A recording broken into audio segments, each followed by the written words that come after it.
सबको जय मसीह की। आज का मेरा विषय है खबरदार छोटी जीभ। मेरे प्रिय भाइयों और बहनों, बचपन की वो गीत अभी भी याद आते मुझे, जब संडे स्कूल में गाया करती थी, खबरदार छोटी जीभ क्या बोलती। वैसे तो बाइबल में बहुत सारे जीभ के बारे में वर्णन है, लेकिन कुछ बातों को लेकर मैं आपके सम्मुख आई हूँ।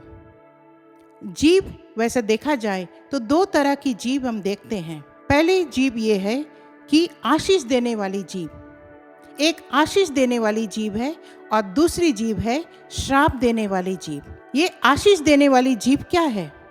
ये आशीष देने वाली जीभ वो जीभ है जिससे हमारे मुंह से दूसरों के लिए आशीष निकलती है। हमारे मुंह से प्रार्थना, निवेदन, धन्यवाद, स्तुति जब हमारे मुंह से निकलती है, तब ये आशीष देने वाली जीभ कही जाती है।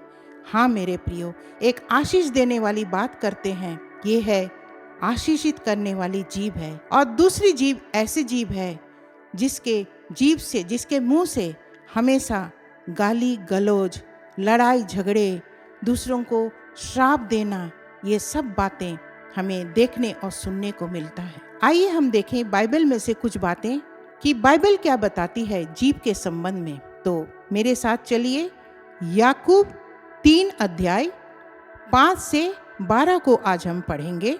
वैसे ही जीभ भी एक छोटा सा अंग है और वह बड़ी बड़ी डींगे मारती है। देखो, थोड़ी सी आग से कितने बड़े वन में आग लग जाती है। जीभ भी एक आग है। जीभ हमारे अंगों में अधर्म का एक लोक है और सारी देह पर कलंक लगाती है और जीवन गति में आग लगा देती है और एक नरक कुंड की आग से जलती रहती है, क्योंकि हर प्रकार के वन पशु, पक्षी और रेंगने वाले जंतु और जलचर जो मनुष्य जाति के वश में हो सकते हैं और हो भी गए हैं, पर जीभ को मनुष्यों में से कोई वश में नहीं कर सकता। वह एक ऐसी बला है जो कभी रुकती ही नहीं। वह प्राण नाशक विष से भरी हुई है। इसी से हम प्रभु और पिता की स्तुति करते हैं और इसी से मनुष्यों को जो परमेश्वर के स्वरूप में उत्पन्न हुए हैं श्राप देते हैं। एक ही मुंह से धन्यवाद और श्राप दोनों निकलते हैं। हे मेरे भाइयों, ऐसा नहीं होना चाहिए। क्या सोते के एक ही मुंह से मीठा और खारा जल दोनों निकलता है? हे मेरे भाइयों, क्या अंजीर के पेड़ में जैतून या दाख की लता में अंजीर लग सकते हैं? वैसे ही खारे सोते से मीठा पानी नहीं निकल सकता। मेरे प्रियो, आज हमने देखा कि इसी जीभ से हम प्रभु की महिमा करते हैं और इसी से हम किसी को श्राप दे देते हैं। आज प्रभु हमसे और आपसे इस वचन से बात करना चाहता है, क्योंकि हम जब किसी को श्राप देते हैं तो क्या होता है? प्रभु अप्रसन्न होता है। क्यों? क्योंकि प्रभु के बनाए हुए हम, उसकी रचना के हम मनुष्य हैं। हमें किसी के साथ ऐसा व्यवहार नहीं करना चाहिए। आगे हम देखते हैं, नीति वचन 18 का 21 में लिखा है, जीभ के वश में मृत्यु और जीवन दोनों होते हैं, और जो उसे काम में लाना जानता है वह उसका फल भोगेगा। हाँ मेरे प्रियो, जीभ के वश में जीवन भी है और मृत्यु भी है। इसी होठ से हम किसी को आशीष की बात बोलते हैं और किसी को श्राप दे देते हैं। तो इसीलिए हमें जीभ को अपने वश में रहना बहुत ही जरूरी है। आगे हम देखते हैं, याकूब 1:26 में लिखा है, यदि कोई अपने आप को भक्त समझे और अपनी जीभ पर लगाम ना दे, पर अपने हृदय को धोखा दे, तो उसकी भक्ति व्यर्थ है। हाँ मेरे प्रियो, अगर कोई अपने आप को भक्त समझता है और अपने जीभ से उल्टी फुल्टी बातें बोलता है, गलत बातें जो उसको बोलना नहीं चाहिए लेकिन बोलते हैं, तो वो उनकी जो भक्ति है वो सब व्यर्थ है। ये वचन बताती है। आगे हम देखेंगे, भजन संहिता 120 का 2, इसमें लिखा है, हे यहोवा, झूठ बोलने वाले मुंह से और छली जीभ से मेरी रक्षा कर। भजनकार यहाँ पर कहता है कि हे यहोवा, झूठ बोलने वाली जीभ से मेरी रक्षा कर, और इस जो छली जीभ है इससे मेरी रक्षा कर। आज हमारी और आपकी भी प्रार्थना यही होनी चाहिए कि प्रभु मुझे इस जीभ को कंट्रोल करने की शक्ति दे, ताकि इस जीभ से कोई अनाप शनाप हमारे मुंह से गंदी बात ना निकले, क्योंकि हम इसी मुंह से हम पवित्र बातें बोलते हैं, इसी मुंह से हम प्रार्थना करते हैं, इसी मुंह से आशीष का कारण बनते हैं, और इसी मुंह से कई बार हम लड़ाई झगड़े गंदे फसाद बुरी बुरी बातें हम बोलते हैं। आज प्रभु से हमें और आपको प्रार्थना करनी है कि प्रभु हमें इस जीभ को कंट्रोल करने की शक्ति दे, ताकि इस जीभ से हम कोई गलत बात हमारे मुंह से ना निकलने पाए। Praise the Lord. आगे हम देखते हैं भजन संहिता 34 का 13 में। इसमें लिखता है, अपनी जीभ को बुराई से रोक रख और अपने मुंह की चौकसी कर कि उससे छल की बात ना निकले। हाँ मेरे प्रियो, अपने जीभ को बुराई से क्या करना है? रोक के रखना है, ताकि इस मुंह से कोई छल की बात ना निकले। Praise the Lord.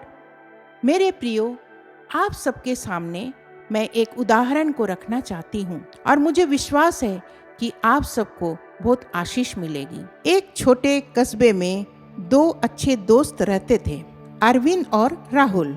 दोनों बचपन से साथ बड़े हुए, स्कूल साथ गए और हमेशा एक दूसरे का सहारा बने रहे।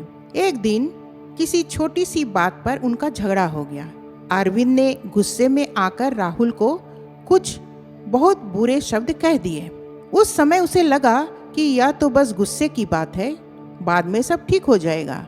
लेकिन राहुल के दिल में वो शब्द तीर की तरह चुभ गए। उसने अरविंद से मिलना जुलना कम कर दिया और धीरे धीरे उनकी दोस्ती टूट गई। कई साल बाद अरविंद ने महसूस किया कि उसने गुस्से में आकर अपनी जीभ को काबू में नहीं रखा, और उन शब्दों ने उसकी सबसे गहरी दोस्ती को नष्ट कर दिया। वह पछताता रहा, लेकिन उसके शब्द वापस नहीं आ सकते थे। हाँ मेरे प्रियो, हमें गुस्से में आकर कुछ भी अपने मुंह से नहीं बोलना है।